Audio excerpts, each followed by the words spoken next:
I was setting the last platter of roasted chicken on the dining room table when my phone buzzed. A quick glance at the screen showed it was my husband, Jalen. He should have been at the law firm working late. "Hello?" I answered, wiping my hands on a dish towel as I hit the call button. "Astra, we need to talk." Jalen's voice was as calm as if he were discussing tomorrow's weather. "Next week, on Wednesday, the whole family is heading to Palm Springs for a week. I've already booked the plane tickets and a vacation rental." My knuckles went white as I gripped the phone, a sudden, familiar tightness clenching in my chest. This was the third time. My voice, eerily composed in the calm before the storm, came out sounding unnaturally placid. "The whole family, you say? Your parents, your brother Marcus and his new girlfriend, your aunt and your cousin? That's 6 people." I forced a deliberately cheerful tone. "The rental you booked only has 3 bedrooms, and if there are too many of us, it'll be a hassle. So, you don't have to come." I took a deep breath, my eyes scanning the meticulously prepared meal on the table. 2 main dishes and a soup, all of Jalen's favorites. Now all that food, along with my hopes for a quiet dinner together, was destined for the garbage. "Oh, I see. Well, you all have a wonderful time." My voice sounded like a distant echo. "I knew you'd understand, Astra. You're the most accommodating person I know." I could hear his sigh of relief. "Oh, and while I'm gone, don't forget to water the flowers in the garden and my succulents." "Right. Okay." I hung up, standing frozen in place. The phone screen went black, a light extinguishing inside my heart. The third time. 3 years of marriage, and not once had I been invited on their annual family trip. The first time, the excuse was that I had just had a miscarriage, and a long trip would be too much for me. The second, my job was too demanding, and it would be hard to take time off. This year, he hadn't even bothered with a convincing excuse. I began to clear the table mechanically, scraping the untouched food into the trash. Suddenly my wrist trembled, and a plate slipped from my hands, shattering on the floor. The shards scattered across the tile. How they looked so much like me at that moment. A marriage that seemed brilliant on the outside, yet crumbled at the slightest touch. My phone buzzed again. It was the family group chat. A message from my mother-in-law. "Guys, we're doing Palm Springs again this year. We leave Wednesday, so don't forget the sunscreen. They say it's going to be hot." A flurry of celebratory emojis followed. I stared at the words. The whole family. My eyes welled up with tears. To them, I wasn't family. I was just a stranger, an unpaid housekeeper. I pulled out a family photo from last year's trip to San Diego. Jalen had his arm around his brother Marcus. My mother-in-law, in a flashy sundress, sat in the center, and my father-in-law, looking solemn, stood to the side. Next to them were his cousin and Marcus's girlfriend at the time. All 7 of them were beaming, with the blue ocean and palm trees in the background. That day, I was home alone with a high fever. I called Jalen, and he told me, "Take some Tylenol and get some rest. You'll be fine. We're on a boat, and the signal is bad. Gotta go." And he hung up. I sank to the floor, picking up the ceramic pieces one by one. I cut my finger, and blood welled up, but the physical pain was nothing compared to the ache in my soul. My phone rang again. It was my best friend, Serena, on a video call. I quickly wiped my eyes, put on a fake smile, and answered. "Serena? You wouldn't believe the angry client who came into the salon today." Serena's voice stopped abruptly. She squinted, bringing her face closer to the screen. "What's wrong with you? Your eyes are all red." "Nothing. I was cutting an onion and they started stinging." I tried to smile, but it didn't reach my eyes. "Don't lie to me. You think I've known you for more than 10 years for nothing?" Serena's brow furrowed. "What did that jerk Jalen do this time?" Under her piercing gaze, my armor crumbled. In a few hushed words, I explained everything, my voice dropping to a whisper. "I feel like I'm the one being made fun of." "You? It's Jalen and his family who are making fools of themselves. Astra, wake up. These people don't see you as family." I fell silent. Deep down, I already knew it. I just didn't want to admit it. 3 years ago, at our stunning wedding, Jalen had knelt and promised me happiness. The image was still vivid in my mind. How had we gotten here in the blink of an eye? Astra, Serena's voice suddenly turned serious. You remember you signed a prenup, right? I nodded. It was a month before the wedding. Jalen had suddenly proposed a prenuptial agreement, claiming it was a family tradition. Although it made me uncomfortable, I signed to prove I wasn't after his money. The house is in your name. That's clear property, right? It was a wedding gift from my parents. We registered it as a separate asset, only in my name. I frowned. Why do you ask? No reason, Serena hesitated. I just want you to take better care of yourself. Hey, since his family is going away next week, why don't you come and stay with me for a few days so you're not alone? I gently declined her offer. After we hung up, I stood by the living room window looking out at the manicured lawn Jalen had so carefully tended. We had bought this house when we got married. My parents paid the down payment, and I covered the renovation costs with the money I had saved over years of work. Jalen's family contributed a minimal amount, but they insisted his name be on the deed. The excuse was that a man needed to keep up appearances. The night wore on. I showered and got into bed like an automaton. Jalen wouldn't be home tonight either. He had to work late. For the past 6 months, his extra hours had become more frequent, and I had stopped asking questions. Lying there, staring at the ceiling, a thought crossed my mind. Did I really want to continue this marriage? For the past 3 years, I had strived to be a good wife and an exemplary daughter-in-law. I cared for my husband meticulously and even put up with my brother-in-law's insolence. What had I received in return? The deliberate exclusion from the group chat, my husband's increasingly frequent absences, and an annual family trip I was always left out of. My phone lit up, a message from Jalen. Honey, you still awake? I'll be gone next week, so make sure to lock the door tight. Oh, and my mom wants you to buy her some gifts typical of Palm Springs. Buy some nice gift boxes tomorrow and get them ready for her. Reading the message, I started to laugh, laughing until I cried, That's it. This is really the end. How long do you plan to keep lying to yourself, Astra? I wiped my tears and sent a message to Serena. Are you free tomorrow? I need some legal advice. Now. The cold moon shone high in the sky. I knew some things were irreversible. The morning sun crept through the bedroom curtains. I opened my eyes, but the other side of the bed was still empty. Jalen, as expected, had not come home last night.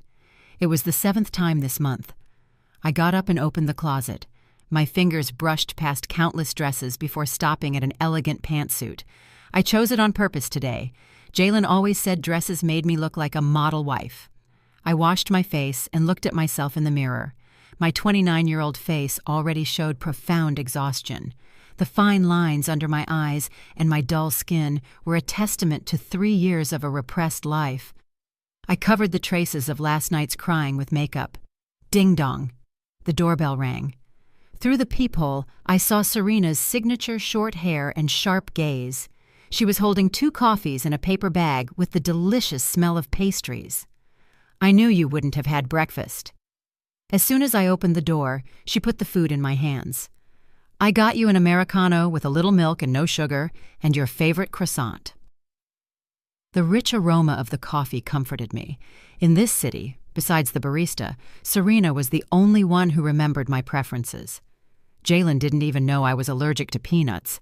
Last year, at a family gathering, he insisted on serving me a salad full of nuts, saying it was delicious. Tell me, what kind of legal advice do you need? Serena took her laptop out of her bag and got straight to the point. I stirred my coffee and began to speak, weighing each word. If I wanted to get a divorce, how could I protect my rights? Serena's eyes lit up. Finally, you've come to your senses. She quickly opened several files. First, we need to clarify your financial situation. You said the house is in your name, right? Yes. It was a wedding gift from my parents. I registered it as my exclusive property. But after we got married, Jalen insisted on adding his name. For appearance's sake, he said. And I, being a softie, agreed. I forced a bitter smile. Serena's forehead wrinkled. When was that? About 6 months after the wedding. He asked me every day. He said his coworkers' wives had done it, and he was the only one who hadn't, and he was embarrassed at work. Serena's fingers flew across the keyboard. This is a bit complicated, but since it's a separate asset and you paid the down payment, that part and the appreciation belong to you. Who paid for the renovation? Mostly me. With the money I saved from work, about $70,000. Jalen's family contributed about $15,000. Do you have proof? Yes, I kept the renovation contract and all the receipts. Serena looked satisfied. The next thing is to gather evidence. Do you know exactly how much Jalen earns? The question left me blank. Jalen's income. Since we got married, we'd each managed our own money. He had given me an approximate figure, but I had never asked for the details. He earns about $100,000 a year. He gives me $100 a month for household expenses. The rest, we handle our own. Serena's eyebrows nearly met in the middle. What? You've been married for 3 years and you still have separate accounts? And I've been paying the mortgage on the house. My voice trailed off. Jalen said he had to invest his money, and his parents were getting older, so he had to have a cushion for medical expenses. Astra. Serena slammed her hand on the table. Don't you realize they're scamming you? That's not a normal marriage. My eyes filled with tears again. Even to me, it sounded ridiculous. To others, I was the woman who lived in a luxurious house and drove a high-end car. But the reality was, I had to think twice before buying a decent coat. Meanwhile, Jalen had gifted his mother a $20,000 gold bracelet without a second thought. We need to find out his financial situation, Serena said with a serious tone. Do you have access to his computer or documents? The office is always locked. He says he has confidential client information. Suddenly I remembered something. But I have an emergency key. I could go in when he's not there. Be careful. You can't let him find out, she warned me. The most important things are bank statements, investment records. And she paused. Do you have any proof of infidelity? My heart skipped a beat. Infidelity, a possibility I had tried to ignore with all my might, was finally coming to the surface. After Serena left, I stood in front of the office door with the key in my hand. When we got married, we promised to respect each other's privacy. Because of that, I had never entered his personal space without permission. Today, I had to break that rule.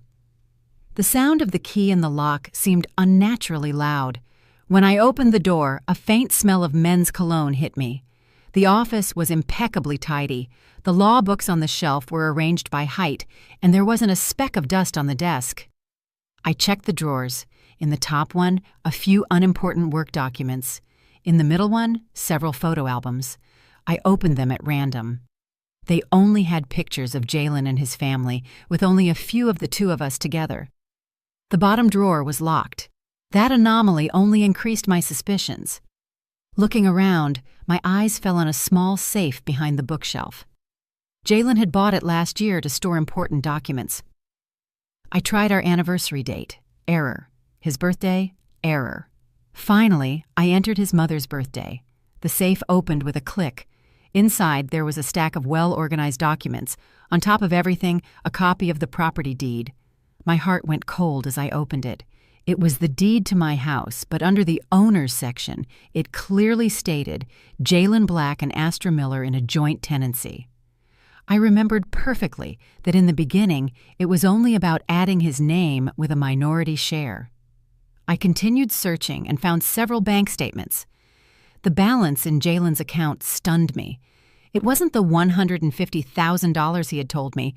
It was nearly $1.5 million. Furthermore, every month there were regular transfers of between $3,000 and $15,000 to a Valerie. At the bottom was an elegant velvet jewelry case. I opened it with trembling hands. Inside, a diamond necklace I had never seen in my life. The receipt said Tiffany's. The price exceeded $25,000. The purchase date was my birthday last year, but my gift had been a simple bouquet of flowers. Under the case was another photo. Jalen was hugging a young woman by a resort pool. They were wearing matching swimsuits and smiling radiantly. On the back, in my husband's handwriting, was a note. To my love, Valerie, in Palm Springs, August 2023. That was the exact week he had claimed to be on a business trip. My world came crashing down. All his extra hours, the successive absences, the inexplicable expenses, everything made sense. The vibration of my phone almost made me drop the photo. It was Jaylen. "Honey, I won't make it for dinner tonight. I have a work dinner." I stared at the message and then looked at his profile picture on the messaging app. He was sitting in a luxurious restaurant.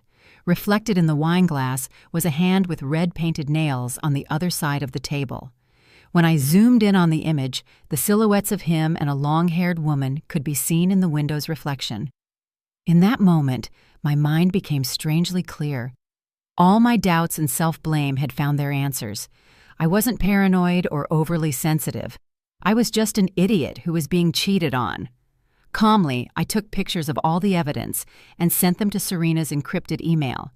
Then I put everything back in its place. I closed the safe and left the office. At 10 o'clock at night, Jaylen came home smelling of alcohol. Sitting on the living room sofa, I watched him with an empty gaze as he stumbled to take off his shoes. "Honey, you're still awake?" He came over to kiss me, but I turned my head away. "You smell like perfume. I don't like it," I said in a flat voice. Jaylen paused for a moment and then laughed. "It was for work, honey. It must have rubbed off on me a little. Those clients wear really strong cologne." "Oh, really?" I looked him directly in the eyes. "Is that Valerie a client too?" Jaylen's expression froze. His drunkenness seemed to vanish instantly. What are you talking about?" "Nothing." I stood up. "It just occurred to me. You must be exhausted, having to entertain that client so many times a month." Jaylen's face went from red to white. "Astra, listen to me. I can explain." "You don't need to explain anything," I cut him off. "I'm tired. I'm going to sleep. I have to go buy those gift boxes for your mom tomorrow. You didn't forget, did you?" I turned around and went into the bedroom. Jaylen was left alone in the living room with a completely bewildered expression. As I closed the door, I leaned against it. I heard his nervous footsteps outside and his voice whispering on the phone. He was undoubtedly calling Valerie to warn her. My phone lit up. A message from Serena. "Evidence received. With this, he's done. Come to the office tomorrow and we'll talk in detail, and this time, listen to everything I say." I replied with an okay and deleted the conversation history. I lay in bed and stared at the ceiling. My mind was strangely calm. The old Astra would have spent the night crying, but the one now just felt like laughing. Jaylen carefully opened the door and lay down next to me as if nothing had happened. In the darkness, I could hear him deliberately holding his breath, pretending to be asleep. "Jaylen," I broke the silence suddenly. "What resort are you going to in Palm Springs?" His body tensed visibly. "Just a normal resort, one that the company has a deal with." "Oh, really?" I chuckled. "It's not the Oasis Club again, is it? They say the private villas with pools are super expensive." Jaylen sat up with a start. "Have you been spying on me?" "Spying?" I turned to look at him. The moonlight illuminated his face, twisted by panic and anger. "Is there a need? You forgot to block me on Facebook, November of last year. Check in at the Oasis Club. By the way, the Tiffany's necklace in the picture was beautiful." Jaylen's face contorted. "Astra, how dare you look at my phone?" "Compared to you cheating on me looking at your phone isn't a big deal, don't you think?" I got up and turned on the bedside lamp. 3 years of marriage with separate accounts. I've been an idiot, serving your whole family, and it turns out you had someone else on the side. Jaylen, you really don't disappoint me." Jaylen's face turned pale. Suddenly, he grabbed a pillow and threw it with all his might against the wall. "Stop it! Do you think I did it because I wanted to? I'm sick of seeing that long face of yours every day when I come home. Valerie is 100 times more affectionate than you. She knows how to make a man happy." I watched his mad outburst in silence. Suddenly, it all seemed so ridiculous. This was the man I had defied my parents for to marry, a coward who, after cheating, still had the audacity to blame others. "All right, let's get a divorce," I said lightly. "You can go with that, Valerie, and I'll live my life in peace." "Divorce?" Jalen burst out laughing as if he had heard the joke of the century. "In your dreams. Half of this house is mine. If you get a divorce, how are you going to live? Your measly salary won't even cover the mortgage." So that was it. He had it all figured out. He was sure I would never dare to ask for a divorce. Seeing his smug face, I laughed. "Well, we'll see." Jalen hadn't expected that reaction and was left speechless. I lay back down, turned off the light, and turned my back on him. I could feel his gaze of bewilderment and anger fixed on my back in the darkness. "Astra," he finally said through clenched teeth, "don't you dare do anything stupid. I've had my eye on this house for a while. My brother Marcus is getting married, and he needs a place. So that was it. I closed my eyes, my nails digging into my palms. The whole family had planned this for a long time. They wanted to take from me, live in my house, and in the end, take it from me to give to my brother-in-law. Jalen started snoring. I didn't sleep a wink all night. At dawn, I got up quietly. I packed some essentials and important documents, and I left the house stealthily. The morning air was exceptionally fresh. I took a deep breath and called Serena. "Serena, I've decided. I'm going to get back everything that's mine." On the other end of the line, Serena's voice was full of determination. "That's the spirit. I'll be waiting for you at the office. The war has begun." I hung up and hailed a cab. In the rearview mirror, I watched the house where I had lived for 3 years get smaller and smaller. This time, I wasn't going to falter. Serena's office was on the 28th floor of a glass skyscraper in the downtown LA financial district. I sat in the meeting room. In front of me, Serena had printed out all the evidence. "The situation is worse than I thought," she said, adjusting her glasses. "According to these bank statements, over the last 2 years, Jalen has transferred a total of $330,000 to that Valerie person. This is a clear act of dissipation of marital assets." I nodded in silence. My fingers unconsciously traced those cold numbers. $330,000, the equivalent of several years of my salary, and he had given it so easily to another woman. But the most serious thing is this. Serena unfolded a stack of papers. "I checked Jalen's credit history. 3 months ago, he took out a loan for $800,000. The purpose? Home renovation. But you didn't have any recent renovation plans for your house, did you?" $800,000? I looked up in shock. "He didn't say a word to me." "He wasn't going to tell you," Serena scoffed. "That money, 1 week after it entered his account, was transferred to Valerie in 5 installments. I think that scumbag bought that woman a house." My voice trembled. "Do you really think so?" "It's very likely," Serena nodded. "But that's not the most urgent problem. Look at this." She opened a digital file. It contained a transcript of Jalen's and his brother Marcus's text messages. "I got this through a special channel," Serena explained. "It's difficult to use as direct evidence in a lawsuit, but it's enough for us to know what they were planning."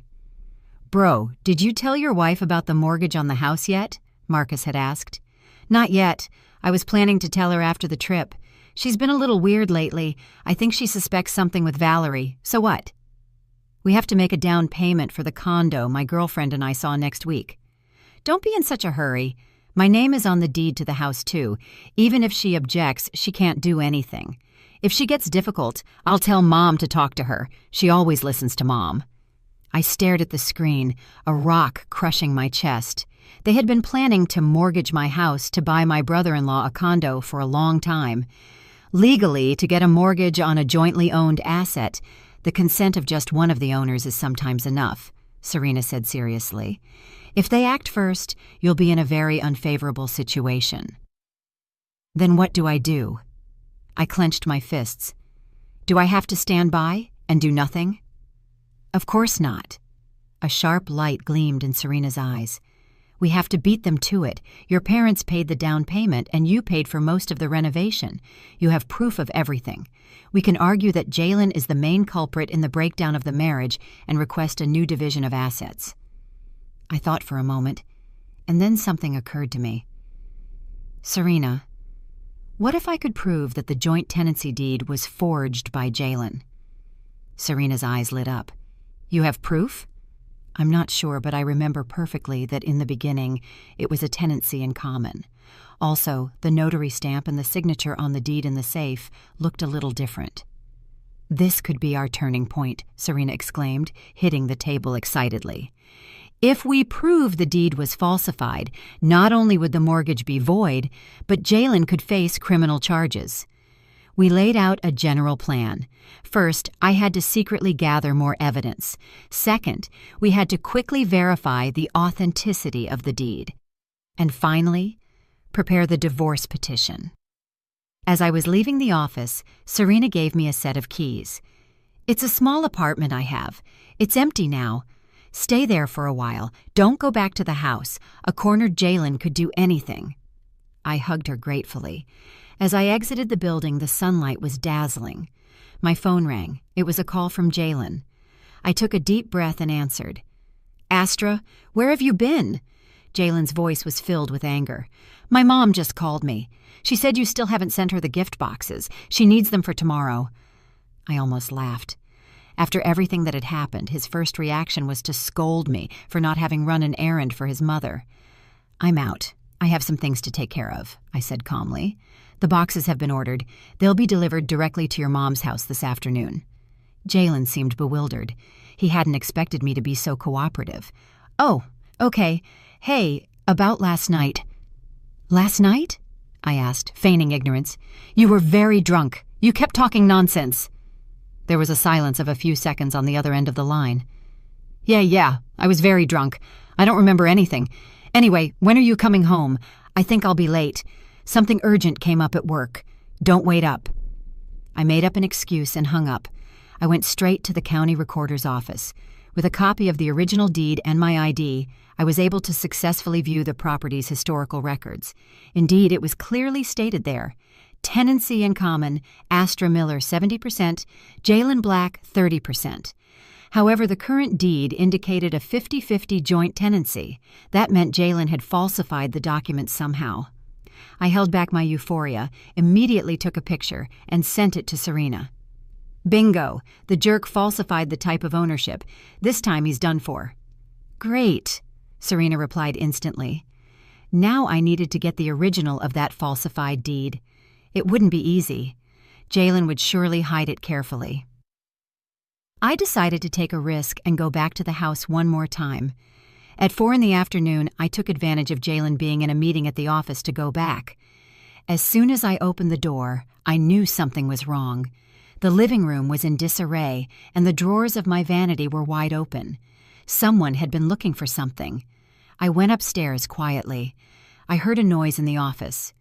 Through the crack in the door, I saw Jaylen, sweating profusely, rummaging through papers. He kept cursing under his breath. He had come home earlier than expected to look for the deed. I went back downstairs stealthily and closed the front door with a deliberate slam. "Honey, I'm home!" From upstairs, there was a sound of surprise, followed by Jaylen's voice, trying to sound calm. "Oh, hi, honey. I was in the office looking for some papers." I went up and opened the office door. Jaylen was standing by the desk, forcing a smile, but the beads of sweat on his forehead and his disheveled hair gave away his nervousness. "Why are you back so early?" I asked, feigning concern. "Oh, there wasn't much to do at the office. Hey, have you seen the house deed? I need some documents to apply for a loan at work." Just as I expected. Inside, I smiled coldly, but on the outside, I put on a bewildered expression. "It's not in the safe. I looked and it's not there," Jaylen said nervously. "You didn't put it somewhere else, did you? Think carefully." I pretended to think and then said, "You know, last month, the Homeowners Association asked us to update the owner information. I took it to make a copy, and of course my mom has it. She said she wanted to see it, and I left it with her." Jaylen's face went white as paper. "What? How could you give something so important to someone else?" "My mom is someone else?" I shot back. "Besides, my name is on the deed too. What's the problem with my own family having it?" Jaylen was speechless. A vein throbbed on his forehead. "Go get it right now. I need it urgently for work." My mom left on a trip. She won't be back until next month, I said, blinking innocently. Are you in such a hurry? Then get the loan with the condo you have in your name. Jalen had a small condo in his name as a separate asset that he rented out. Of course, he didn't want to touch his own property. Forget it, I'll find another way, he snapped irritably. Suddenly, he remembered something. Hey, do you really not remember anything I said last night? You said a lot of things. You talked about Valerie, about Palm Springs, about a necklace. I watched as his face hardened, and then I laughed. I'm kidding. You didn't say anything. You slept like a log. Jalen's face, a picture of relief, was priceless. He came closer to hug me. Honey, I've been so busy lately, and I've neglected you. When I get back from the trip, we'll spend some time together, just the two of us. I skillfully evaded his arms. Hurry up and pack. You have an early flight tomorrow. Jalen awkwardly withdrew his arms and went upstairs. Watching his back, I knew I had to keep up the charade. The most important thing now was to calm him down and buy myself some time. After dinner, Jalen got a call and rushed out, probably to meet Valerie and plan their strategy. I immediately searched the office thoroughly. Finally, on the highest shelf, inside a thick criminal law manual, I found the forged deed.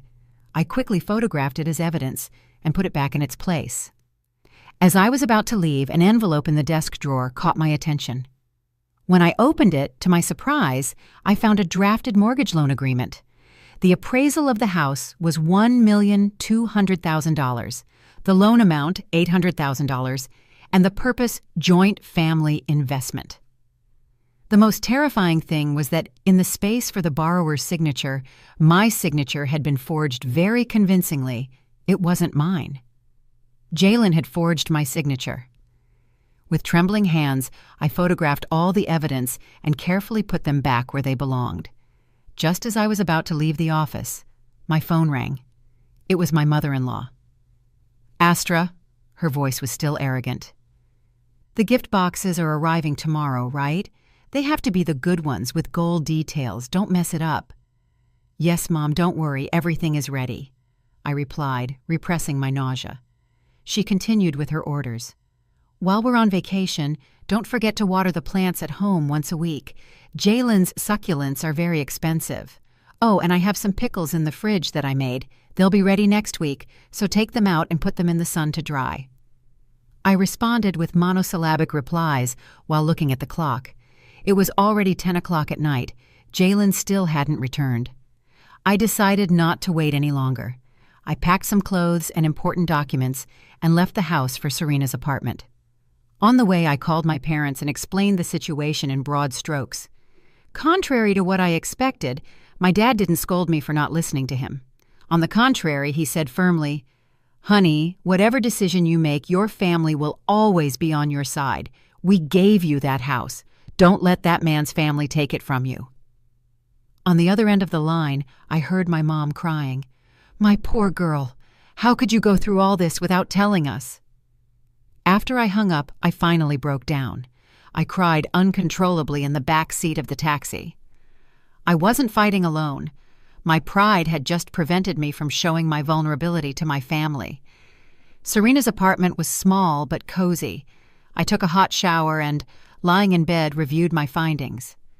Jalen's crimes were becoming more and more evident. Infidelity, concealment of assets, and falsification of documents and a signature on a contract. Any of them was enough for him to pay a high price in court. My phone lit up. A text message from Jalen. "Honey, an unexpected business trip came up. I'll be gone for a few days. I'll meet the family directly in Palm Springs. We'll talk about the house when I get back." I smiled disdainfully and didn't reply. I went on Facebook and saw that Valerie had posted something new. "Thanks for coming. Best gift ever." The attached photo showed a Tiffany's bracelet and a man's hand. The watch on that man's wrist was the one I had given Jalen for his birthday last year. Calmly, I took a screenshot, saved it, and turned off my phone. Tomorrow the war would enter a new phase, and this time there would be no mercy. The morning light filtered through the thin curtains. When I opened my eyes, it took me a few seconds to realize where I was.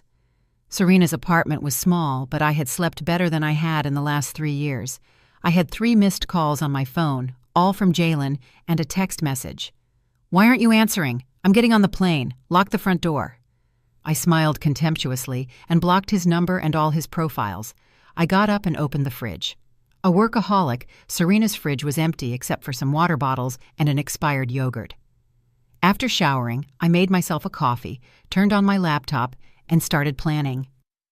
Last night, Serena had sent me a detailed list of actions. The first was to secure my personal assets. I logged into my online banking and checked all my accounts. Luckily, my salary was deposited into an account Jalen didn't know about. In the last 3 years, I had managed to save nearly $60,000. In our joint account, there were $35,000 in savings. In theory, we were each entitled to half. I smiled bitterly. Jalen had already sent his mistress more than $300,000. I called the bank and, citing possible suspicious activity, temporarily froze the joint account. This way, Jalen couldn't take out any money during his trip. The next thing was the most important: the house. Following Serena's advice, I had to report the deed as lost and quickly request a duplicate, but first, I had to make sure Jalen couldn't interfere. My phone rang. It was my dad. "Honey, I talked to my old friend, the lawyer Mr. Jameson. He has a lot of experience in real estate litigation. He says we have to sue Jalen for falsification of documents as soon as possible, and at the same time request an urgent restraining order." "Dad," a lump formed in my throat. "I'm sorry I didn't listen to you." "What nonsense is that?" My dad's voice was firm. "The important thing now is that you get back what's yours. Your mom and I are coming to LA this afternoon. We'll stay at a hotel. Whatever happens, we'll face it together." When I hung up, my eyes felt moist. My parents would always be my refuge, and for an insignificant man, I had distanced myself from them for 3 years. After getting ready, I went directly to the county recorder's office. With a copy of the original deed and my ID, I successfully completed the lost deed report. The clerk informed me that the new deed would take about 7 business days to be issued. If someone tries to mortgage the property with the reported deed, would it be valid? I asked cautiously. The clerk shook his head. "Once the loss announcement is published, the previous deed loses its validity immediately. But if you're concerned about the security of your home, you can request a prohibition on disposition annotation. This way, no one will be able to make any transactions with that property for a while." That was exactly what I needed. I filled out the application immediately. In the reasons section, I clearly wrote, "Alleged falsification of documents by the co-owner." As I left the office, I sighed in relief. The house was safe for now. No matter how many banks Jalen went to with that falsified deed, he wouldn't get a single dollar. My phone rang, an unknown number. When I answered, a voice introduced herself as the real estate agent from Sun Realty. "Is this Ms. Astra Miller? I'm calling about the listing for your house. We have a buyer willing to pay $1,150,000. When can we meet to negotiate?" I was stunned. "Excuse me? I haven't put my house up for sale." On the other end of the line, the agent also seemed bewildered. "But a Mr. Jalen Black came in yesterday with the deed and a photocopy of your ID saying you had both decided to put the house on the market." I felt my blood boil. Jalen, that scumbag, had gotten ahead of me. "Listen to me carefully, Ms. Agent," I said, holding back my rage. "That listing is fraudulent. The deed has been reported as lost, and a new one is being issued. If your agency proceeds with this transaction without following legal procedures, be prepared to receive a lawsuit from my lawyers." I hung up and immediately called Serena. When she heard about it, she was furious. "That Jalen is a complete jerk. Astra, we have to move faster. What do I do now?" I asked. "He might have contacted other real estate agencies." "First, we need to notify all the major real estate agencies and banks that the house is in litigation. Second, we need to sue Jalen immediately for falsification of a public document and a signature. And finally," Serena paused, "what if you sell the house?" Sell it? The idea surprised me. I had put so much effort into that house, from the blueprints to choosing the materials. Every corner had my touch. But thinking about it, what was the point of living there, facing unpleasant memories every day? "I'll sell it," I said firmly, "but after I regain full ownership." "Good decision," Serena nodded. "Hey, your parents just arrived. Mr. Jameson wants to meet with us this afternoon." At 3:00, I met with my parents and Mr. Jameson in a hotel meeting room.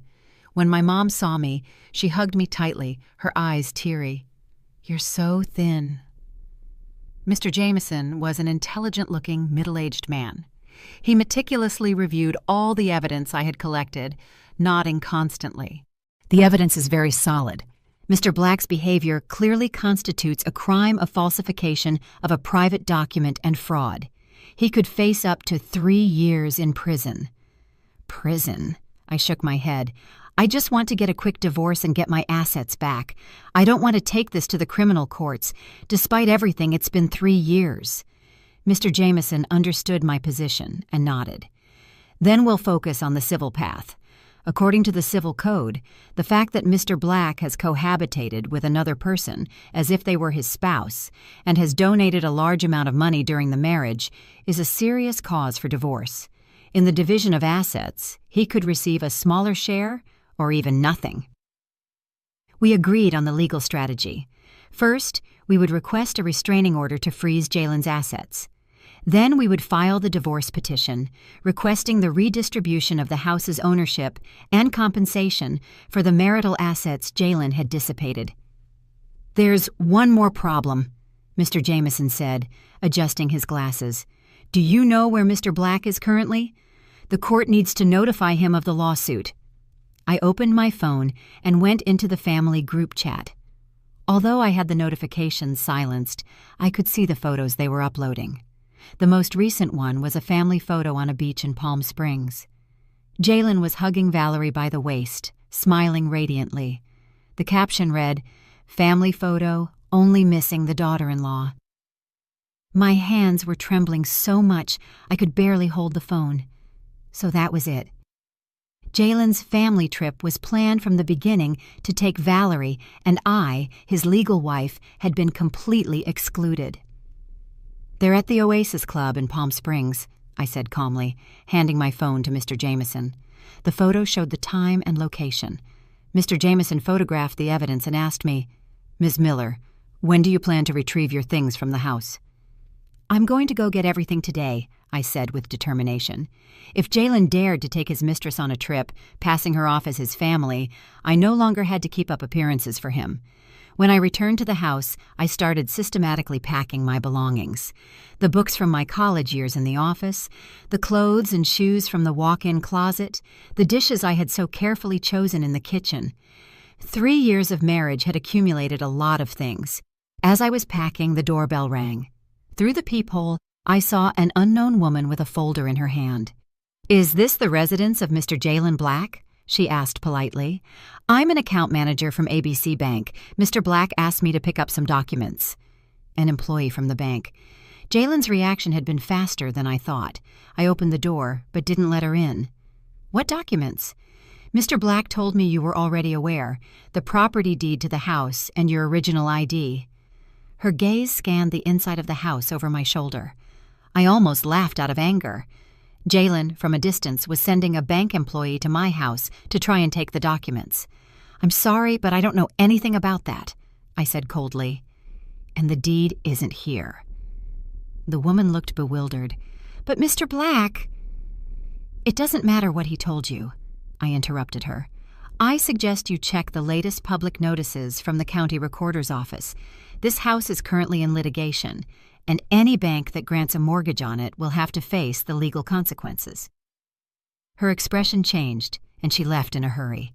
I closed the door and immediately sent an email to the credit departments of the major banks, officially informing them that the house was in litigation and that any loan application on this asset would be void. At dusk, I finished packing all my things. The moving truck parked at the door. The movers began to load the boxes. I took one last look at the place I once called home. I didn't feel a single ounce of nostalgia. Wait, something occurred to me. I went back to the bedroom and took a small box from the nightstand. Inside were a pair of pearl earrings, the only keepsake I had left from my maternal grandmother. In 3 years, I hadn't worn them for fear of losing them. Now they were finally back with their rightful owner. I locked the front door with the key and handed it to the doorman of the community, informing him of my move. I asked him that any matters related to the house should be handled through my lawyer. The doorman had known me since the day I moved in. "Ms. Miller, has something happened?" he asked hesitantly. "From now on, please call me Astra," I corrected him with a smile. "Thank you for everything, sir." I drove to the hotel where my parents were staying. I felt lighter than I had in a long time. On the way, I received a text from Serena. "Restraining order granted. All bank accounts in Jalen's name have been frozen. We've also published the notice of the lost deed. It's now legally effective." I thanked her and called my parents. On the other end of the line was my old college roommate from London, now a senior executive at a multinational company. "Astra, it's been a while." Emma's voice sounded full of energy. "Hey, is that position you mentioned at the Singapore office still open?" I looked at the road ahead and asked in a firm voice, "I think I need a new beginning." A week later, I was sitting in Mr. Jameson's office, reviewing the newly drafted divorce petition. The document detailed the serious reasons attributable to Jalen: cohabitation with another person, falsification of documents, dissipation of marital assets. Each point was backed by solid evidence. "The court has accepted the petition. The notification will be sent urgently to the hotel in Palm Springs where Mr. Black is staying," Mr. Jameson said, handing me another stack of papers.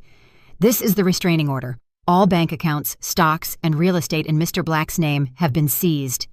I nodded and turned to the last page. Jalen's reaction was more violent than I had imagined.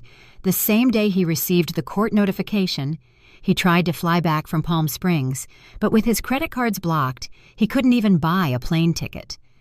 In the end, he had to ask his brother for money. "He should be in LA by now," Mr. Jameson warned me. "Do you think you need to lay low for a while?" "No," I shook my head. "The time has come for me to face him face to face." Just as I finished speaking, my phone started ringing frantically. Jalen's name flashed on the screen. It was the umpteenth number he had used since I blocked him. I pressed the call button and put him on speakerphone. "Astra, have you gone crazy?" Jalen's yell echoed in the office. "How dare you sue me and freeze my accounts?"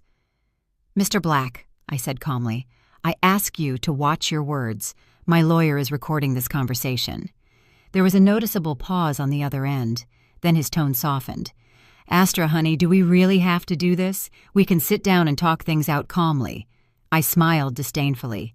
"When you forged the deed and my signature on the mortgage contract, why didn't you think to talk to me about it? When you took your mistress on a trip, passing her off as your family, why didn't you think to talk?" "It's all a misunderstanding," Jalen hurried to explain. "Valerie is just a distant cousin. The family photo was a joke, and the deed could have been a mistake by the county clerk. We can go and correct it." "Mr. Black," I cut off his clumsy lies, "I'll see you in court." And I hung up. Mr. Jameson nodded in approval. "Well handled. Now he'll go all in. We need to be prepared." Indeed, less than half an hour later, I received an urgent message from Serena. Jalen went to the house with his parents. They're at the doorman's booth, making a scene to get him to change the lock. Mr. Jameson and I headed there immediately.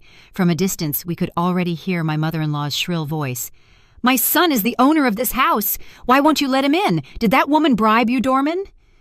The doorman looked very flustered. "Ma'am, Ms. Miller filed a formal report for a lost deed, and a new one is being issued. Legally, at this moment, she is the only one with a right to the house." "That's ridiculous," my father-in-law shouted, hitting the counter. "Half of that house belongs to my son. Who does that Astra think she is, not letting him into his own home?" I took a deep breath, opened the door, and walked in. "Father-in-law, mother-in-law, it's been a while. How was the trip to Palm Springs? That family photo turned out beautiful." The three of them turned around in unison. Their faces were a sight to behold. Jalen's face was purple like a plum, and my mother-in-law looked like she wanted to eat me alive. "Astra!" My mother-in-law lunged at me, trying to grab my neck. "How dare you, you ungrateful woman, treat my son this way?" Mr. Jameson stepped in, blocking her path. "Ma'am, I ask you to control yourself. Assaulting a person is a crime. We are recording the entire situation." My mother-in-law's hand froze in midair. She turned pale and withdrew it. "Well, well, so now you're bringing lawyers to confront your in-laws," Jalen said, pushing his mother aside and grinding his teeth. "What exactly do you want?" "It's very simple." I looked him directly in the eyes. "To get a divorce and get back all the assets that belong to me." "Don't you dare dream of it!" Jalen yelled. "My name is on the deed, too. Don't think you're going to keep it all." "Oh, really?" I pulled a folder from my bag. "This is the original registration. The house is a tenancy in common. My share is 70% and yours is 30%. It's clearly specified. The document you falsified is already a crime." Jalen's face turned white. "It's a lie!" "And that's not all," I continued to press. "You forged my signature on a mortgage contract and transferred $330,000 to your mistress. All of these are serious causes for divorce. According to the law, not only would you not be entitled to any part of the house, but you might have to pay me compensation." My mother-in-law couldn't take it anymore. "That's impossible. My son has been supporting you for years, and this is how you repay him? Biting the hand that feeds you? Supporting me?" I almost laughed. "Mother-in-law, for 3 years we've had separate accounts. The mortgage on the house, the electricity, the water, the HOA fees, I paid for all of it myself. Your son gave me $100 a month for expenses, an amount that didn't even cover his own food." My mother-in-law was speechless. My father-in-law looked at me with narrowed eyes. "Astra, we're family. There's no need to go to these extremes. Jalen made a mistake, but you haven't done things right either. A man can make a small mistake once in a while." "A small mistake?" I interrupted him. "Falsifying documents is a small mistake? Dissipating assets is a small mistake? Taking your mistress on a trip, passing her off as your wife, is a small mistake?" Jalen suddenly lunged forward, trying to snatch the folder from me, but Mr. Jameson stopped him. He looked like a cornered beast. "Astra, don't pressure me. I know a lot of people. I can make it so you can't find a job in all of L.A." "Threatening the opposing party," Mr. Jameson said calmly, pressing the record button on his phone. "Mr. Black, this recording will be very damaging evidence against you." Jalen finally realized the gravity of the situation. His attitude changed 180 degrees. "Astra, honey, I'm so sorry. I was wrong, truly. Give me one more chance. I'll leave Valerie. From now on, I'll do whatever you say." Seeing him cry only filled me with disgust. There was a time when that same expression of helplessness would soften my heart, and I would forgive his betrayals and lies again and again. "It's too late, Jalen," I said calmly. "I've given you too many chances. Now I just want to end this marriage as soon as possible."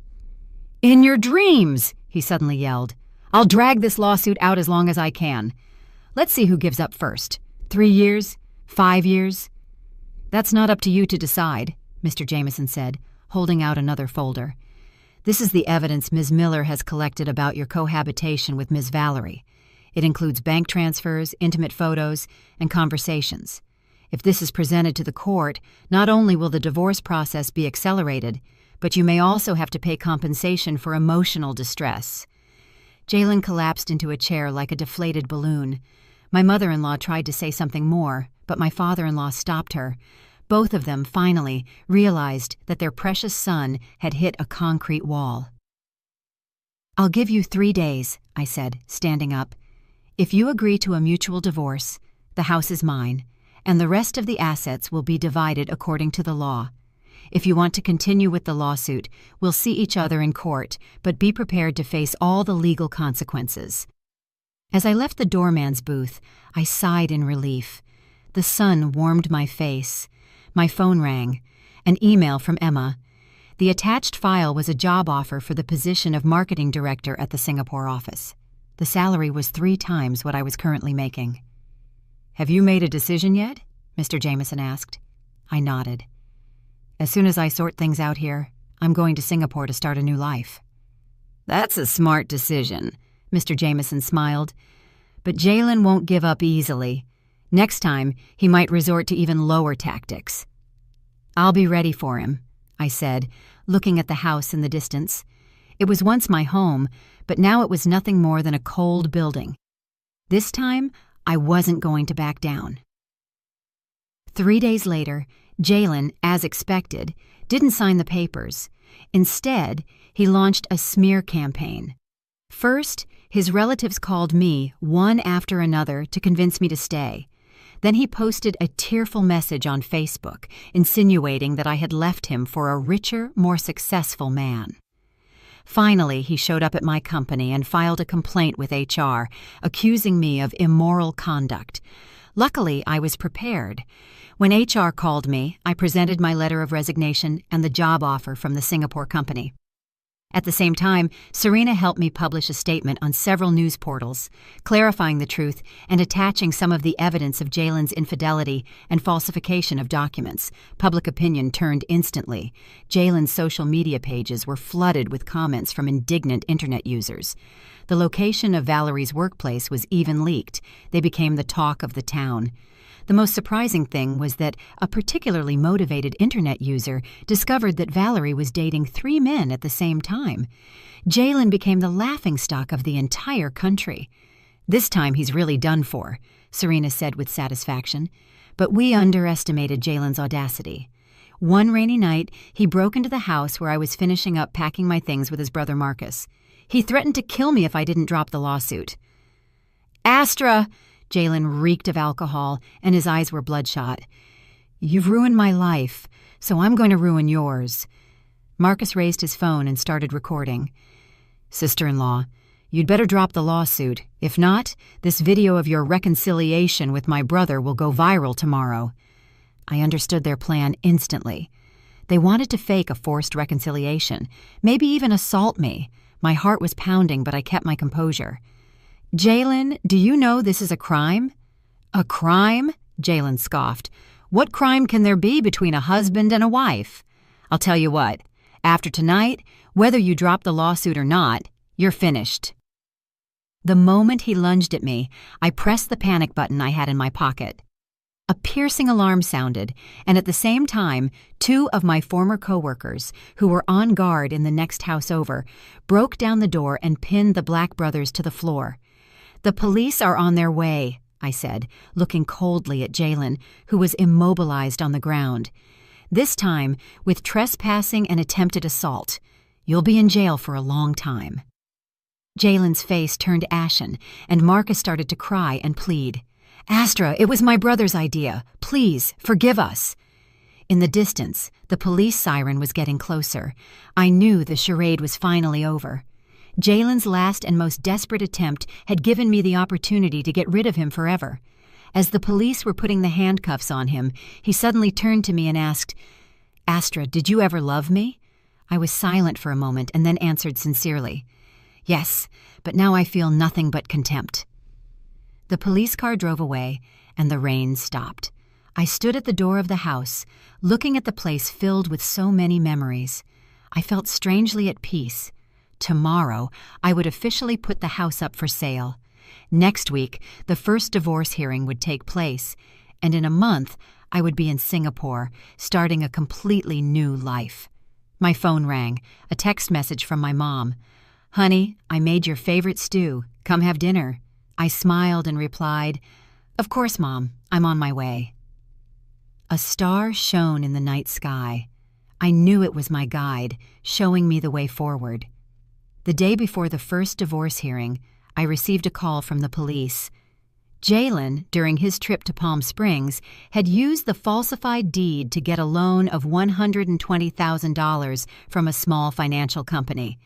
Now, the company had discovered the forgery and had reported him. "Ms. Miller, you are one of the victims in this case. We need your cooperation in the investigation." The officer's voice was serious and respectful. I hung up and immediately called Mr. Jameson. When he heard about it, he couldn't help but laugh. This Jalen has dug his own grave. With a falsification of a public document of that amount, he faces a prison sentence of at least 3 years. Prison? I asked. It's very likely, Mr. Jameson said with certainty. And this benefits us immensely in the divorce trial. The judge will recognize Jalen's serious culpability, and the division of assets will undoubtedly be in your favor. I should have been happy, but I felt a strange mixture of emotions. It was ironic that 3 years of marriage would end this way. On the day of the trial, the courtrooms were filled with journalists. Since my story had gone viral, the case had become a topic of media interest. Someone had even created the hashtag #StandStrongAstra. Jalen arrived late, accompanied by his parents and his lawyer. In just 2 weeks, he seemed to have aged 10 years. His eyes were sunken, and his face was ashen. When he saw me, a flash of resentment crossed his gaze, but it was quickly replaced by fear. He knew he was facing not only divorce, but also criminal charges. The trial was surprisingly quick. Jalen's lawyer tried to argue that the money transfers were simply gifts between friends and that Valerie was a distant cousin. But when the judge saw the intimate photos and explicit conversations, even the lawyer was speechless. Regarding the falsification of the deed and the signature on the mortgage contract, Jalen's defense had nothing to say. When the judge asked Jalen why he had done it, his answer stunned the entire room. My brother was getting married, and his fiancé's family wasn't contributing anything. I just wanted to help my family a little. And for that you falsified documents, a signature, and dissipated marital assets? The judge asked severely. Were you aware of the legal consequences of your actions? Jalen lowered his head and said nothing. His mother, in the courtroom, broke down crying until a bailiff escorted her out. During a recess, Jalen suddenly approached me. Astra, for the 3 years we were married, couldn't you drop the lawsuit? I'll give you back the house. I don't want the money. It's too late, Jalen. I looked at him calmly. I gave you a chance. You chose the worst path yourself. You want to destroy me? He yelled, his eyes bloodshot. If I go to jail, my life will be over. You brought this on yourself, I said. I turned around and stopped looking at him. The final verdict far exceeded my expectations. The judge granted the divorce.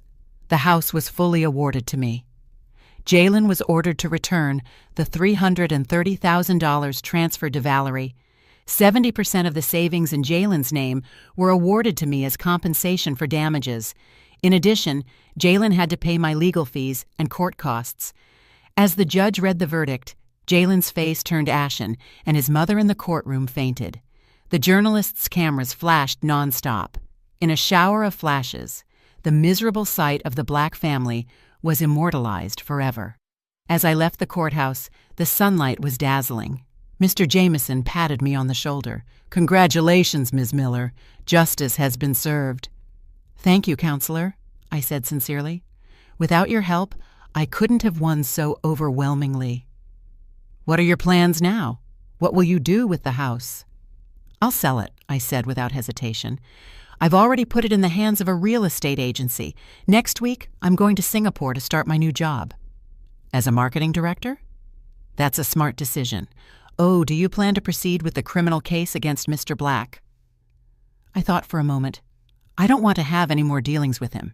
If he admits his guilt and returns the assets, I can drop the charges, but what the law decides is up to the law. Understood. I'll take care of the rest of the paperwork, Mr. Jameson said as he bid me farewell. I wish you the best in your new life in Singapore.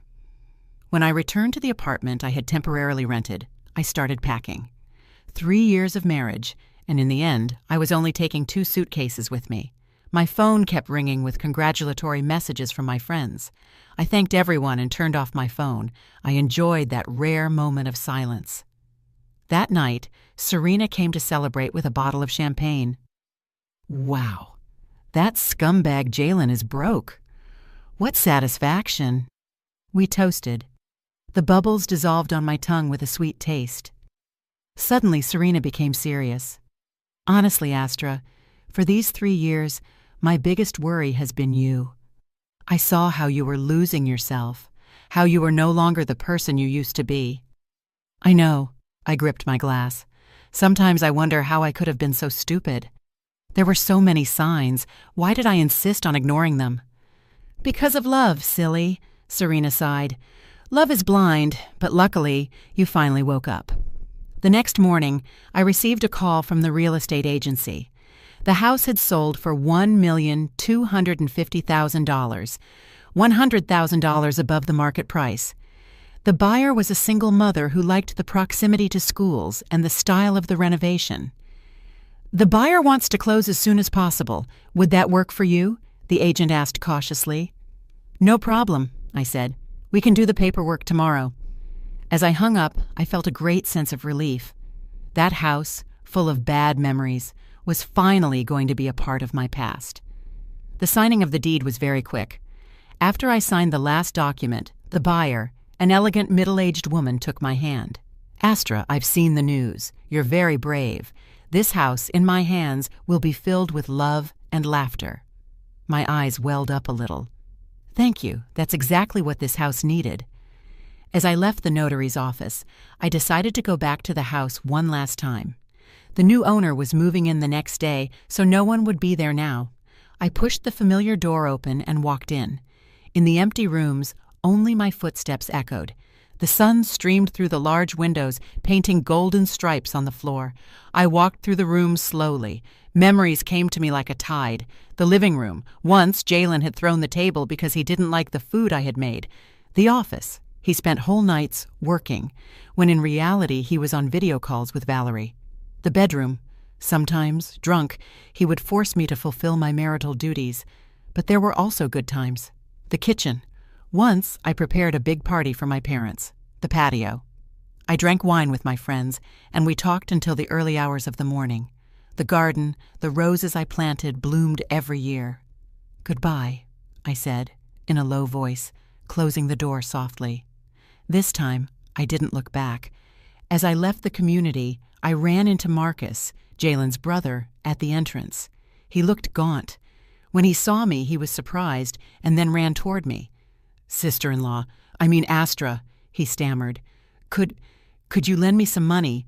My brother has been arrested. My fiancé's family broke off the engagement, and my mom is in the hospital with high blood pressure. I couldn't believe my ears. The Black family still had the nerve to ask me for money. Marcus, I said calmly, do you know that your brother forged my signature to mortgage the house to buy that condo for you two? His expression changed. I didn't know where the money came from. You and your family are incredible, I said sarcastically. That your brother is in jail, that your mom is in the hospital, and that your wedding was canceled is karma. I suggest you worry about your own problems. With that, I turned and left. Marcus behind me yelled in rage. Astra, you're a cold and ruthless woman. My brother was blind to marry someone like you. I didn't turn around. I just waved my hand in a final farewell. Back at the apartment, I finished packing. The HR department of the Singapore company had sent me a welcome guide and tips for finding accommodation. Emma had also prepared a detailed list of things I would need. A new life was calling me, a life bright and full of hope. That night, my mom video called me. My dad, next to her, kept asking questions. They insisted on accompanying me to Singapore, but I refused. Mom, Dad, I'm not a child anymore, I said, laughing. Besides, Singapore is an incredible country. You don't have to worry about a thing. You'll always be our little girl, my mom said, wiping away a tear. You're going so far away. Please take good care of yourself. I will, I reassured her. And these days, with how easy it is to travel, you can come and visit me whenever you want. I hung up and stood by the window, looking out at the city where I had lived for almost 10 years. Under the neon lights, how many stories of love and heartbreak were unfolding? Mine was just one more. My phone rang again. It was Serena. Astra, I just got a call from the courthouse. That scumbag Jalen confessed. The The prosecutor is asking for 3 years for him. His lawyer told me he wants to see you one last time." "No," I said firmly. "I have nothing else to talk to him about." "I know," Serena laughed. "You have your tickets? Do you want me to come with you to the airport?" "Tomorrow at 3 in the afternoon. You don't have to come. You know I hate goodbyes. Have a good trip." Suddenly, Serena's voice cracked. "Call me often and don't forget your friends when you get a new boyfriend." "What are you talking about? You're my best friend." A lump formed in my throat. "As soon as I get settled, I'll invite you to Singapore." The night went on. I finished packing the last suitcase. I turned off the light and lay in bed. Tomorrow at this time, I would be 30,000 feet high, flying toward a completely new life. I closed my eyes, and the memories of the last 3 years passed before me like a slow-motion movie. Pain, betrayal, struggle, awakening. In the end, it all had become the force that propelled me to grow. I remembered a quote I had read somewhere. "There are paths you must walk alone, tears you must wipe yourself, and pains you must endure in solitude. But when you overcome all that, you will find a better version of yourself." Tomorrow, the sun would rise again, and I would no longer be the Astra who put up with humiliation. Changi Airport, Singapore, a bustling hive of people.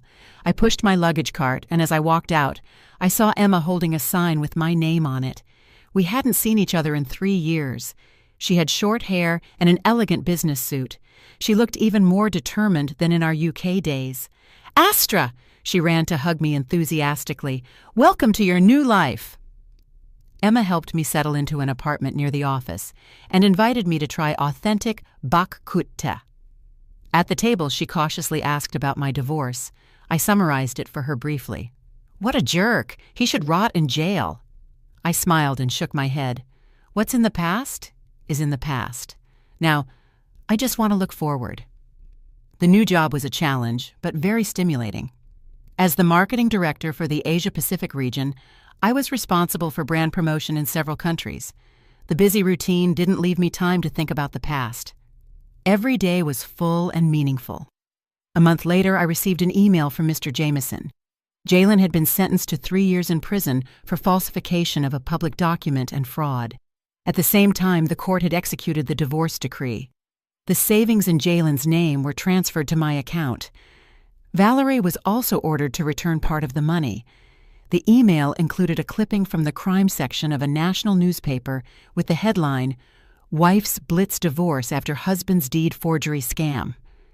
In the photo, Jalen was surrounded by journalists, looking pathetic. I calmly closed the email. I felt nothing.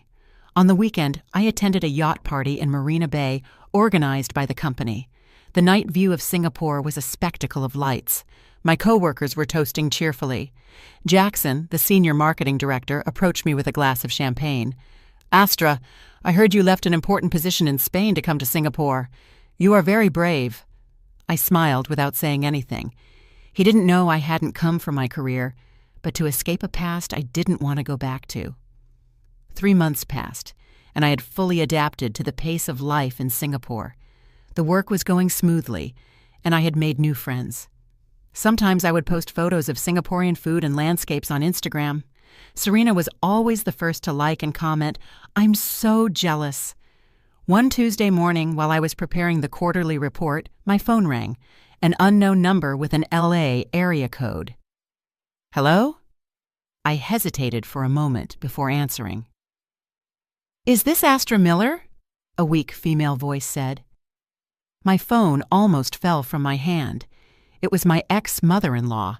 How had she gotten my new number? "I'm Jalen's mother." "What do you want?" I asked coldly. "Astra," her voice cracked. "I was wrong. Everything that happened was my fault. Please forgive my Jalen. He's already been sick twice in jail. The doctor says if he keeps going like this—" "Ma'am," I interrupted her. "First, you are not my mother. Second, if Jalen is in jail, it's because he brought it on himself. And finally, don't contact me again." "How can you be so cruel?" Her voice became shrill. "You were husband and wife. How can you stand by and do nothing while he's dying in jail?" If he's really sick, the prison has its own medical services, I said calmly, and my lawyer will send you a formal notice for harassment. I hung up and immediately called Mr. Jameson. He was also surprised that my ex-mother-in-law had gotten my number and promised to investigate the source and take legal action. This incident was like a small stone thrown into a calm lake. It created some ripples, and then everything returned to tranquility. 2 weeks later, I received a message from an unknown person on LinkedIn. Dear Astra Miller, I'm Iris Jones, head of HR for the X Group. I've heard you've been very successful in Singapore. I've taken the liberty of contacting you. We are currently looking for a marketing director with international experience. I was wondering if you'd be interested in coming back to the U.S. to continue your career. The X Group was a giant in the industry in the U.S. The position of marketing director had always been my goal. But to go back? I wasn't ready to face that place full of painful memories. I replied courteously, I am very satisfied with my current job and have no plans to change in the short term. Iris responded quickly. I understand, but it's a unique opportunity. A salary of $250,000 annually, stock options, and reporting directly to the CEO. If you change your mind, don't hesitate to contact me. $250,000, double my current salary. I stared at the message for a long time. In the end, I didn't delete it. Time flew, and I had been in Singapore for 6 months. During that time, my team managed to close 2 major contracts. The CEO publicly congratulated me at the annual meeting. Emma, saying I was the fastest adapting foreign employee, even encouraged me to apply for permanent residency. But the offer to return to the U.S. kept nagging at me. It wasn't about the position itself, but because I suddenly realized I was running away. Running away from the place where Jalen was, where the painful memories were. Running away from the weak person I had been in the past.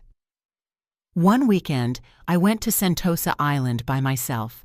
Sitting on the white sand, looking at the blue ocean, I suddenly understood that true detachment isn't running away, but having the ability to face things and still choose not to look back. That night, I wrote to Iris, expressing my interest in talking more. At the same time, I contacted Mr. Jameson to ask if, in case I returned, Jalen and his family could harass me. Mr. Black is still serving his sentence. He has at least 2 years left before he gets out, he replied. His parents, after my firm's warning, won't dare to bother you. Besides, your reputation in the U.S. is very good. Many women consider you an example of a woman fighting against domestic abuse. An example? I smiled bitterly. I was just a normal woman who, when cornered, had fought back. The interviews with the X Group went very well. After a video interview, they even offered to arrange an in-person meeting in Singapore. The president of the Asia-Pacific region had dinner with me and explained the company's expansion plans in detail. Ms. Miller, we are deeply impressed with your background, the president said sincerely. Not just for your professional ability, but for the strength and courage you have shown. Those are the fundamental values of our company culture.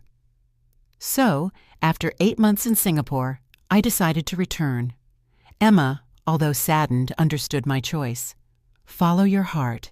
Singapore will always be here for you. The resignation process was quick. The CEO tried to keep me, offering me a 30% raise, but I refused. It wasn't about the money. I needed to complete my own ritual of redemption, to return to the place that had hurt me, and with my head held high, start a new life. A week before I returned, I received a message from Serena with some juicy news. Valerie cheated on your ex-husband. She went to a halfway house and got together with another inmate's family member. They teamed up and fleeced Jalen out of what little he had left and then fled. I should have felt satisfied, but I felt a strange melancholy. Jalen, who had calculated so much, had ultimately been betrayed by everyone. Was that karma? The plane landed at Los Angeles International Airport. It was October, in the middle of fall. Through the window, I saw the blue sky and yellow leaves. It was a breathtaking beauty. While waiting for my luggage, my phone buzzed. A welcome message from Iris. At the end, she added a sentence. Oh, there's a welcome party at the company tomorrow night. The CEO wants to take the opportunity to introduce you to the team. Will you be available?" I replied in the affirmative and took a deep breath. I pushed my cart and walked out the arrivals gate. The sun, filtering through the glass dome, warmed my face. "Astra, welcome home," I told myself. The welcome party for the X Group was held in a restaurant on the 80th floor of a skyscraper in downtown LA. I chose a dark red pantsuit, professional, but not without a touch of celebration. "Director Miller, I've heard a lot about you." The CEO, Mr. Johnson, was a kind man in his 50s. He shook my hand with just the right amount of firmness. "Your case was a case study in my MBA class." I smiled and thanked him, a little surprised inside. My divorce, a case study in a business school? As the party began, I understood why. Mr. Johnson's wife, an elegant and intellectual woman, approached me. "Astra, I'm Eleanor Thompson, a law professor at UCLA. I also direct the Center for Women's Rights Studies. Your case is a perfect example of how an educated woman can use the law as a weapon to protect herself." "I'm flattered, but I think you're exaggerating," I said, a little overwhelmed. At the time, I just reacted instinctively when I was cornered. "Precisely that instinct is what deserves to be studied." The professor's eyes sparkled with intelligence. "Too many women in similar situations choose to endure, but you demonstrated with your actions that the law is an effective weapon to protect our rights." Midway through the party, a middle-aged man in a suit approached me and introduced himself. "Director Miller, a pleasure. I'm the group's legal advisor. I've heard wonderful things about you." As we exchanged a few words, a young woman timidly joined us. "Excuse me, are you Director Astra Miller?" She introduced herself as an intern in the marketing department and told me that my story had given her the courage to leave a toxic relationship. "Seeing you now gives me the faith to believe that I can also start over." Her eyes were filled with tears. In that moment, I suddenly felt that my story could have a real meaning. It wasn't just my personal story, but that of many women who suffered in unhappy marriages. At the end of the party, Mr. Johnson arranged for a car to take me to the hotel. In the car, he handed me a folder. "Director, this is the invitation for the Forward to Europe Business Forum next month. The group has decided that you will represent us and give the opening speech." I opened it. It was the most important forum in the industry. Normally, only executives at the vice president level and above attended. "I don't think I have enough experience." "Don't be modest," Mr. Johnson laughed. "Your results at the Singapore office are undeniable. Besides," he added, with a meaningful tone, "your personal experience fits perfectly with this year's forum theme, the reinvention of leadership in times of change." Back at the hotel, I couldn't sleep. Through the window, I saw the spectacular LA night, a different kind of splendor than Singapore's.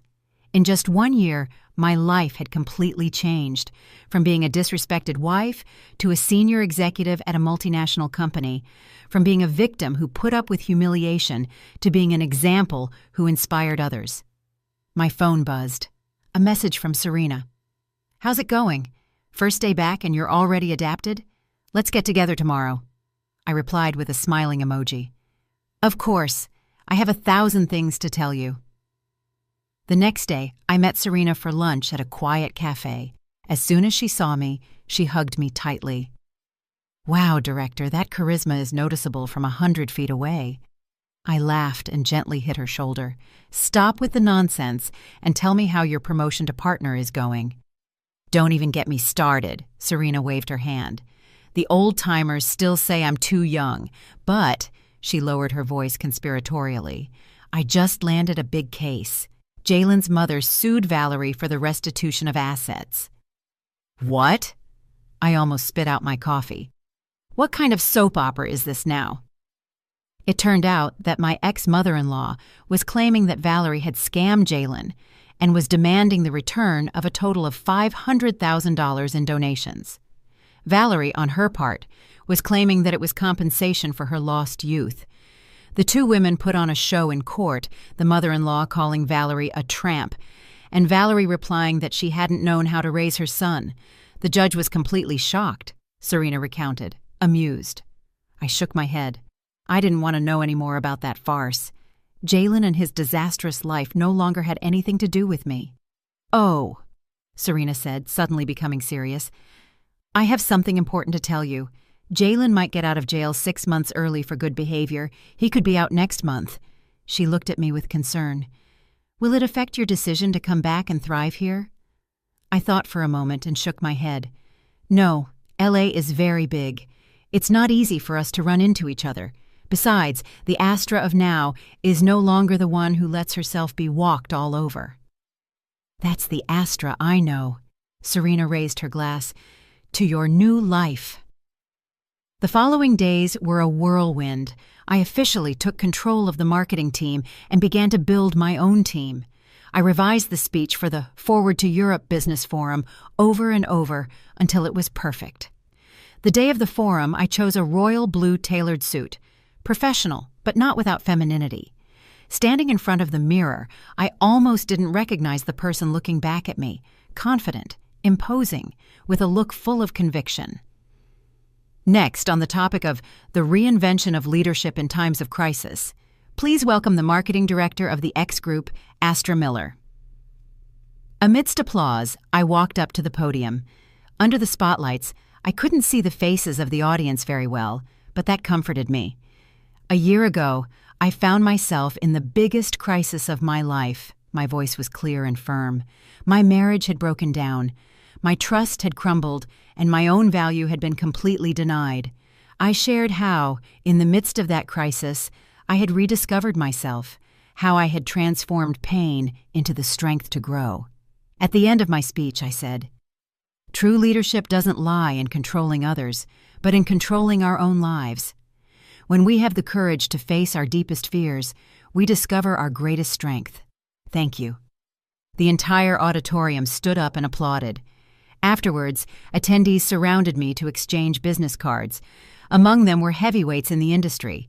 Mr. Johnson, in the distance, gave me a thumbs up. His face reflected the joy of having discovered a treasure. In the car back to the company, I received a message from an unknown number. "Astra, I got out of jail. I heard you're doing very well. Congratulations. Could we see each other one more time? I have so many things to tell you." It was Jalen. My fingers hesitated over the screen. Finally, I deleted the message and blocked the number. There is no need to retrace our steps or reconnect with the people we left behind. The video of my speech at the forum went viral and brought me some unexpected opportunities. First, interview requests from several economic magazines. Then, an invitation to participate as a commentator on a television show. Finally, a publishing house contacted me to propose writing a book about female leadership. "Director, you've become the company's star," my young assistant said, smiling. "Reception says you've been receiving a lot of flowers from admirers lately." I shook my head and asked her to tell the reception to reject all gifts from unknown sources. Fame is a double-edged sword, and I knew that very well. One Friday afternoon, while I was reviewing the quarterly report, Iris knocked on my door. "Director, next month is International Women's Day. The Federation of Women in Business has invited you as a representative of successful women to give a speech at a high-level forum. The CEO has already given his approval. Take a look." I received an invitation with golden borders. It clearly read, "The Growth and Empowerment of Women in the New Era." On the list of invited speakers were famous businesswomen, academics, and artists. My name was among them. "Don't you think this is too much for me?" I said, a little worried. "Don't be modest." Iris patted me on the shoulder. "Director, do you know what they call you online?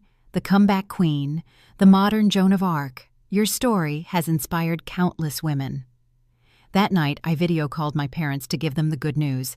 My mom was so emotional, she kept crying, and my dad proudly said he would tell the whole family to watch the live broadcast. "Astra," my mom suddenly said, lowering her voice, "that Jalen fellow came to the house a few days ago." My smile froze. "What did he want?" "He said he came to apologize," my dad continued. "The truth is he looks very gaunt and much more polite.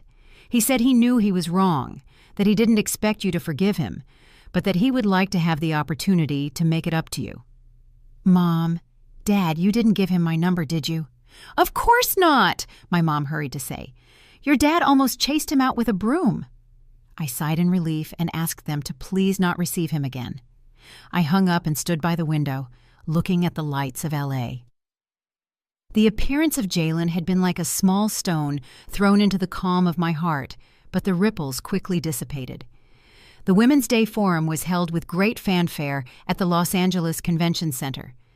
I prepared a speech titled, "The Path of Personal Reinvention for Women, from the Home to the Professional World." I shared how I had left a toxic relationship and reclaimed my own worth. When we give others the right to define us, we lose our most precious freedom, and true empowerment begins with reclaiming that right. My voice resonated in the hall. Divorce is not terrible.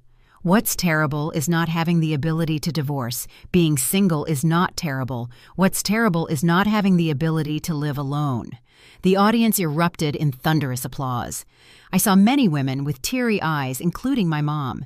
She and my dad had come to L.A. especially to attend the forum. Afterward, a white-haired woman, accompanied by an assistant, approached me.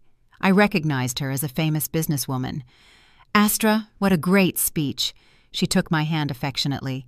"Sincere stories always have the greatest power. I hope you continue to raise your voice for women." Emotionally, I didn't know what to say. I just nodded. The photographer's flashes went off non-stop, immortalizing the moment. That night, the photo was on the front page of the major business newspapers. At the reception after the forum, I received countless business cards and collaboration proposals. I was a little tired of greeting so many people when a familiar figure appeared at the ballroom door. It was Jaylen. He was wearing a suit that didn't fit him well and holding a bouquet of flowers, trying to sneak into the event. Security stopped him, and a scuffle ensued. I hesitated for a moment and then walked over. "Astra?" Jaylen's eyes lit up when he saw me. "I just wanted to congratulate you in person. You look stunning." He had lost a lot of weight and had deep dark circles under his eyes. There was nothing left of his former poise. The bouquet of flowers he was carrying was cheap and looked pathetic. "Jaylen," I said calmly, "please leave." "I know I don't have the right to see you," his voice cracked. "I was really wrong. Valerie ran away with all my money. My mom had a heart attack from the shock and is in the hospital. And I've lost my job. It's my karma." Seeing him cry didn't evoke any emotion in me.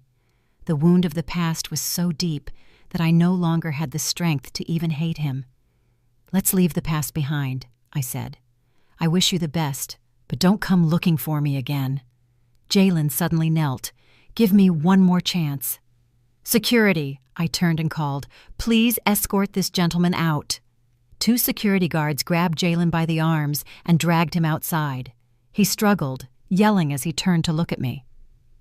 "Astra, you're a ruthless woman after all we've been through." Everyone in the ballroom turned to look and whispered. I composed myself, raised my head, and returned to the event. My mom greeted me with a worried look. I hugged her gently. "Mom, I'm fine." After that night, Jaylen never appeared in my life again.